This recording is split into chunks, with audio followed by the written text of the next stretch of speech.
My channel. పద్మావతికి phone చేసి పద్మావతితో మాట్లాడుతున్నాననుకొని విక్కీకి అడ్డంగా దొరికిపోయిన మురళికి ఊహించని షాక్ ఇచ్చిన విక్కీ అసలు ఇదంతా ఎలా జరగబోతుంది? నిజంగానే మురళి తనంతట తానే విక్కీకి అడ్డంగా దొరికిపోనున్నాడా? అసలు ఏం జరిగింది అనేది ఈ వీడియోలో తెలుసుకుందాం. పద్మావతినైతే ఇక మళ్ళీ విక్కీ దూరం పెడుతూ ఉంటారు. నువ్వు నాకు నమ్మక ద్రోహం చేశావు, నన్ను మోసం చేశావు, నీలాంటి నమ్మక ద్రోహిని ఈ జన్మలో నమ్మను అంటూ మళ్ళీ ఇక పద్మావతిని అపార్థం చేసుకోవడం మొదలు పెడతాడు. విక్కీ అయితే పద్మావతి విక్కీని గుడిలోకి తీసుకువెళ్ళమని అంటుంది.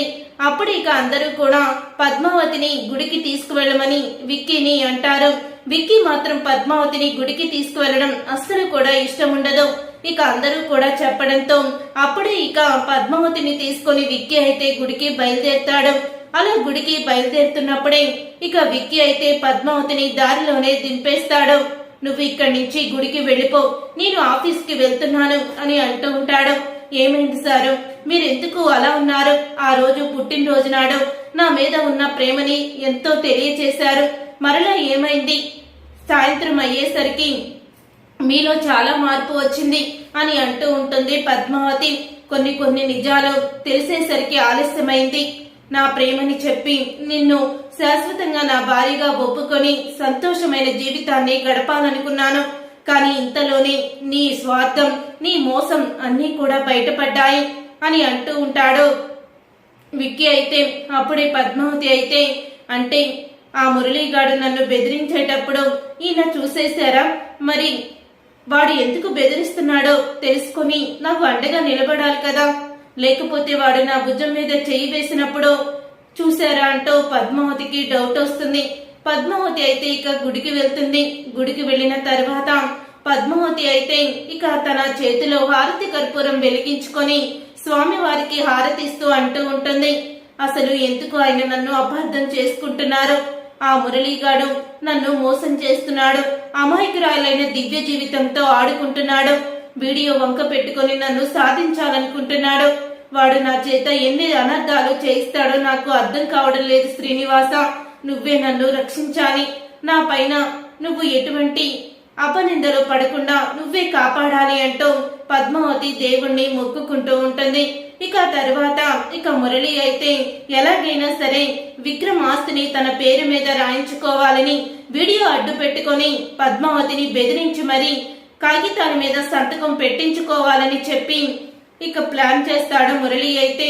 ఇక మురళి తన వేసుకున్న ప్లాన్ ప్రకారమే పద్మావతికి ఫోన్ చేయాలని అనుకుంటూ ఉంటాడు. ఇంతలో పద్మావతికి ఫోన్ చేస్తూ ఉండగా అరవింద్ అయితే అక్కడికి వస్తుంది. ఇక అరవింద్ వచ్చి ఏంటండి ఎప్పుడు చూసినా ఏదో ఒక బిజీమో లేకపోతే ఫోనో మాట్లాడుతూ ఉంటారేంటి అని అడుగుతూ ఉంటుంది. అది కాదు రాణమ్మ, అది అని అంటూ ఉంటాడు మురళి అయితే. అప్పుడే ఇక అంటూ ఉంటుంది అరవింద, ఏం లేదండి, నాకు డెలివరీ డేట్ ఇచ్చేశారు, మరో 3 రోజుల్లో డెలివరీ వస్తుందని డాక్టర్లు చెప్పారు. అందుకని ఈ 3 రోజులు కూడా మీరు ఏ పని పెట్టుకోకండి. ప్రతి ఒక్క ఆడది కూడా తనకి డెలివరీ బిడ్డ కనే ముందో డెలివరీ అయ్యే ముందో తన భర్త తన పక్కనే ఉండాలని కోరుకుంటుంది. తనకు తనే ధైర్యం అని అంటూ ఉంటుంది అరవింద్ అయితే. నాకు ఆ మాత్రం తెలీదా రాణమ్మ, నీ పక్కనే నేను ఉంటాను అని అంటూ ఉంటాడు మురళి అయితే. ఈ రోజే మీ పనులు ఏమన్నా ఉంటే పూర్తి చేసుకోండి అని అంటూ ఉంటుంది అరవింద్ అయితే. అప్పుడే ఇక మురళి అయితే పూర్తి చేస్తాను రాణమ్మ, పూర్తి చేస్తాను, నా పనులన్నీ పద్మావతి చేత ఇవాళే పూర్తి చేయించుకుంటాను అని మురళి అయితే పద్మావతికి ఫోన్ చేయాలని అనుకుంటూ ఉంటాడు. పద్మావతి ఫోను బెడ్రూమ్ లో ఉండిపోతుంది. పద్మావతిని సూపర్ మార్కెట్ కు వెళ్లి తనకి కావాల్సిన వస్తువులు తెమ్మని చెప్పి అరవింద్ అయితే పంపిస్తుంది. అరవింద బయట పని డ్రైవర్ని పంపించమని అంటే నేనే వెళ్లి తీసుకొస్తాను వదినా అంటూ పద్మావతి అయితే ఫోన్ మర్చిపోయి బయటికి వెళ్లిపోతుంది. అప్పుడే విక్కీ అయితే ఆఫీస్ నుంచి వస్తాడు. ఆఫీస్ నుంచి వచ్చిన తర్వాత పద్మావతిని చూస్తూ ఉంటాడు, ఎక్కడా కనిపించదు. అప్పుడే అరవింద, ఏంటి నీ భార్య కోసం నీ కళ్ళు వెతుకుతున్నాయి కదా? పద్మావతి నాకు కొన్ని వస్తువులు కావాలంటే సూపర్ మార్కెట్ దాకా వెళ్ళింది అని అంటూ ఉంటుంది అరవింద్ అయితే. ఇంతలో అక్కడికి నారాయణ వచ్చి, అవును కృష్ణ ఎక్కడున్నాడమ్మా, కనిపించలేదు అని అంటూ ఉంటే ఆయన బెడ్రూమ్ లోనే ఉన్నారు బాబాయ్, ఏదైనా పనుందా అని అంటూ ఉంటే ఏం లేదమ్మా, నీ డెలివరీ డేట్ గురించి చెప్పావా అని అడుగుతూ ఉంటాడు నారాయణ. చెప్పాను బాబాయ్, ఈ 3 రోజులు ఆయన ఏ పని పెట్టుకోనని చెప్పేశారు అని అంటూ ఉంటుంది అరవింద్. అయితే ఆ దుర్మార్గుణ్ణి మా అక్క ఎంత గుడ్డిగా నమ్ముతుంది, వాడు గుండెలు తీసిన బంటు, వాడి గురించి అక్కకి నిజం ఎలా చెప్పాలి అని చాలా బాధపడుతూ ఉంటారు. ఇదంతా ఇలా జరుగుతూ ఉండంగానే అప్పుడే ఇంకా పద్మావతి ఇక బయట నుంచి వస్తూ ఉంటుంది. ఇంతలో ఇక మురళి అయితే పద్మావతి ఫోన్ చేస్తూనే ఉంటాడు. విక్కీ ఇక బెడ్రూమ్ లోకి వెళ్తాడు. విక్కీ బెడ్రూమ్ లోకి వెళ్లిపోయిన తర్వాత అప్పుడే ఫోన్ మోగుతూ ఉంటుంది. ఇక ఫోన్ లిఫ్ట్ చేస్తూ ఉంటాడు. విక్కీ అయితే ఫోన్ లిఫ్ట్ చేసింది మురళి అని తెలుసుకొని అప్పుడు ఫోన్ చెవి దగ్గర పెట్టుకుంటాడు. ఫోన్ చెవి దగ్గర పెట్టుకునేసరికి ఏంటి పద్మావతి, నా ఫోన్ తీయడానికి నీకు ఇంత ఆలస్యం ఏంటి? మరలా ఆ విక్కీ వచ్చేస్తాడు కదా, నేను నీతో మాట్లాడే పనుంది, ఫోన్ లోనే మాట్లాడేస్తాను, మన బయట మాట్లాడుకోవడం కుదరదు కదా.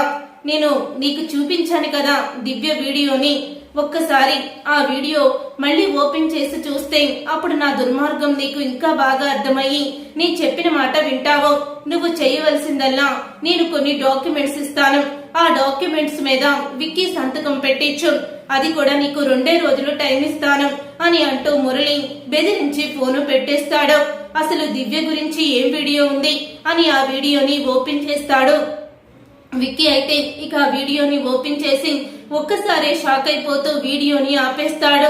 అప్పుడే ఇక పద్మావతి అక్కడికి వస్తుంది.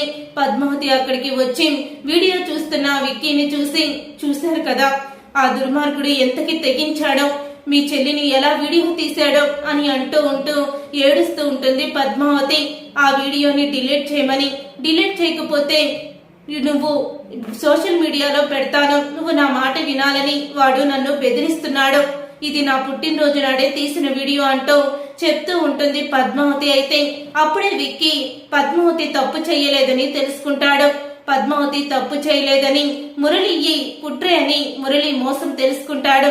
అప్పుడే విక్కీ అయితే పద్మావతితో అంటూ ఉంటాడు, ఈ నిజం నాకు తెలియదని, వాడు నీ మీద పెత్తనం చలాయిస్తూ నిన్ను బెదిరిస్తున్నాడు, కానీ నిజం నాకు తెలిసిపోయింది, వాడు ఫోన్లో ముందు వీడియోని డిలీట్ చేసి అప్పుడు వాడికి చుక్కలు చూపించాలి అని అంటూ విక్కీ అయితే పద్మావతిని క్షమాపణ అడిగి ఇక దగ్గరికి తీసుకొని నీకు అండగా నేనున్నాను అంటూ ధైర్యాన్ని చెప్తూ ఉంటాడు విక్కీ. అయితే చూసారుగా ఫ్రెండ్స్, రాబోయే కథలో ఖచ్చితంగా ఇలాగే జరగబోతుంది. మరి ఇలాగే జరగాలని మీరైతే కోరుకుంటున్నారా? అయితే వీడియోని తప్పకుండా లైక్ చేయండి, షేర్ చేయండి, కామెంట్ చేయండి. నువ్వు నేను ప్రేమ సీరియల్ అప్కమింగ్ ఎపిసోడ్స్ ని టీవీలో కన్నా ముందుగా చూడాలనుకుంటున్నారా? అయితే వెంటనే ఛానల్ ని సబ్స్క్రైబ్ చేసుకొని పక్కనే ఉన్న గంట సింబల్ పై ఆల్ అని క్లిక్ చేయండి. అప్పుడు మేము పెట్టే ప్రతి వీడియో మీరు మిస్ కాకుండా